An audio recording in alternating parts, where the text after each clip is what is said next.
Chief Minister Yumnam Khemsana, Defense Minister, Finance Minister amasung BJP ki National President unakri. Manipur Territorial Army ki battalion ama thambinaba CM na Defense Minister taksingkri. Manipur ki development projects ki ahenba senthang pibinaba Finance Minister na taksingkri.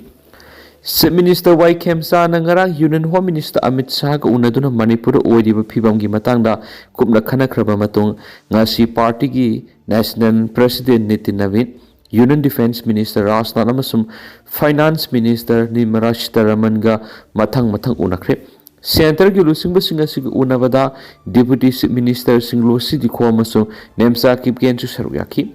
Tha asigi marida Chief Minister oina wasak laukraba matung ahanba oina Y Khemsana BJP ki National President Nitin Navin ga ngasi Delhi da leiba party ki head office ta unaduna Manipur ingta pa puraknaba thabak singi matang amadi state asida party ki mapangal khalanana lakhot kadaba thabak singi matangda wari sanakre. Party ki president unaba tu deputy chief minister Singlosi dikho amasum Nemsa Kipgen saruyaki.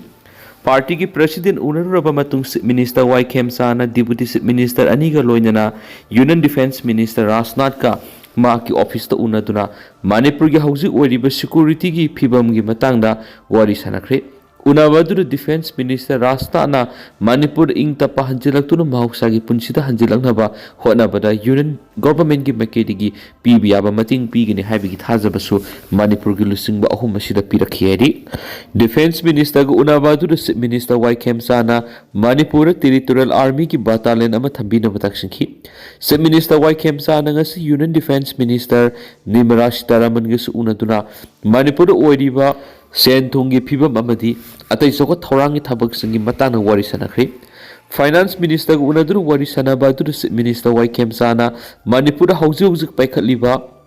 sako thorangi project sing khomang yang sinanaba sanction baga loinana matam sana losinanaba ehenba senthang sing pibina bataksingki. Chief Minister gi wafam Union Finance Minister Nirmala Sitharaman pukning sang na tabi baga loinana state asigi sen thungi phibam phagat hananaba gi matangda lokhat piya ba thabak lokhat kani haibigi thajaba Chief Minister pikhi. Chief Minister Y Khemsana X Thadorakpa warolda center ki lusingba singasiga ngasi unakibadu singthaningai oi haibaga loinana Manipur da mahausa gi phibam da hanjilakna ba honabada amadi atai soko tharangi thabak singi damak pibiyaba mating pigani haibigi thajaba pirakbu thagat phutokli. Panba yabadi Delhi ki khongsata lairiba Chief Minister Y Khemsana Deputy Chief Minister Singlosi dikho amasum Nemsa Kipgen ga ngarang numidang wairam Union Home Minister Amit Shah ga sumaki mayumna unaduna Manipur ki hausi oiriba law and order gi phibam state lengana IDP singi rehabilitation gi matangna lokhatpa thabak singi matangda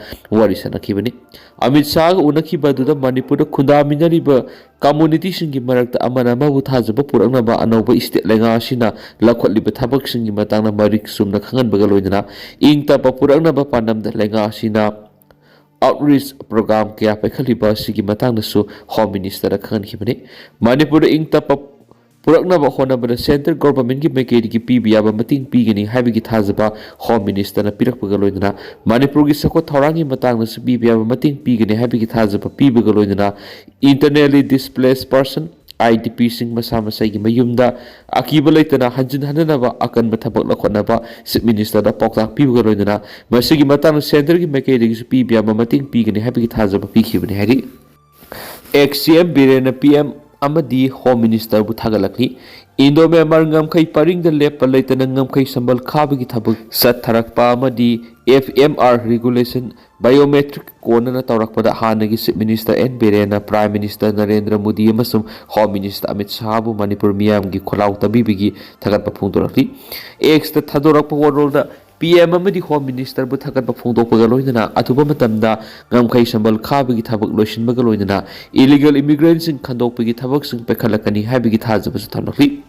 Masina asyengba maihawrol dagi laminaraklaba jati sing ngasigi mirol amadi tungi mirol sing kanba ngamgani haina su NPD na phungdokli. Amaromda Board of Secondary Education Manipur Bosem na lawduna ngasi dagi hawriba HSLC examination 2026 na sarugyariba mahiroi singda ex minister ng thoma Biren ge proposal pirakli loinana mahiroi singna thajaba amaka loinana exam asi thaduna mai pakpo prakpo oirasano haina su phungdorakli.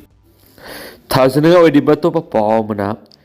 UKLA Meetei-kuki Liberation Army ki maikaidagi kuki jau MLA ahumda akanba warning thamkibaga loinana February ki tang kun phauki manungda resign tawgadam haiba wafam thamkraba matungda hairiba MLA sing asi sendanaba ahenba security force sing deploy tawkhre haiba wafam amasu thadoknarakli Sina Kaithal Village Authority Urkul District Manipur ki maikaidagi Chairman Rongsung Olisisna press statement among asi thadorakli hairiba press statement asi da maru oina palliba wafam khara haibadi hairibadi ngasi February gi tang kungom de English ngani ga kunga tarukta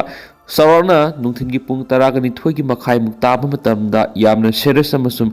alarming oiba thaudu ama Sina Kaithal Village jurisdiction gi territorial manungda thokle hedi angauba bolero gi gari ama left lane side rom dagi na Lapra Kuki Village Rom the Lakieri, Sina Kaithal Village Territorial Jurisdiction gi manung sana leiba Lungtar Hill Range ta gari esi khamaga loidana mai tha khibi wafam yauna palli hairiba numismakta da haibadi ngasi Sina Kaithal Village tagi farmer ama maki mamingna Mr. Asing Aungsi kawa miyoema Lungtar Foothill dagi matiksa na khulai pairaba kuki singna phadan pukhieri mak faraba matungda namdana mahak jungle dugi mathakta pukhatki Mr. Asyong si hariba miyoisi Sina Kaithal territorial area masigi manungda maaki lawda sakhibane hari maduda natana ma karigi damakta lawda satlibana maduda natana jaga asida police amasum atopa security force kaya ama village asida masigi matana wang kya hangbada natana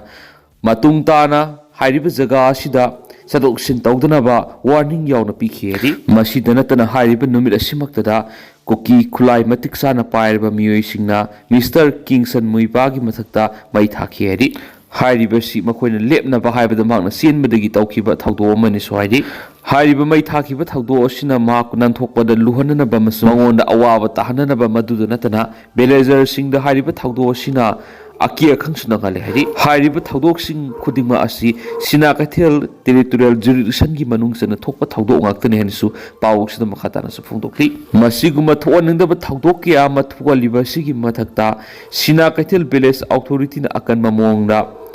mihat mipun chathage tawba masu ama ata thon gi tawri ba thawdok sigi mayok akan mamongna condemn tawri madu tanatana mi hat ki tawba mi phaba masum Numai kapana singba masigi mathakta condemn tawkhre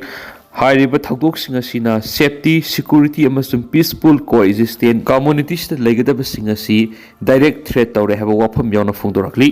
makha tara yaningdaba phungdokpaga loinana hairiba thawdok sigi matangda civil administration amasum security force singna khudakta action lokhatkadabani loinana hairiba thawdok sing se matungna amu khanna thoktanabagi damakta matik sana investigation tawgadabani hairiba wafam yauna phungdorakli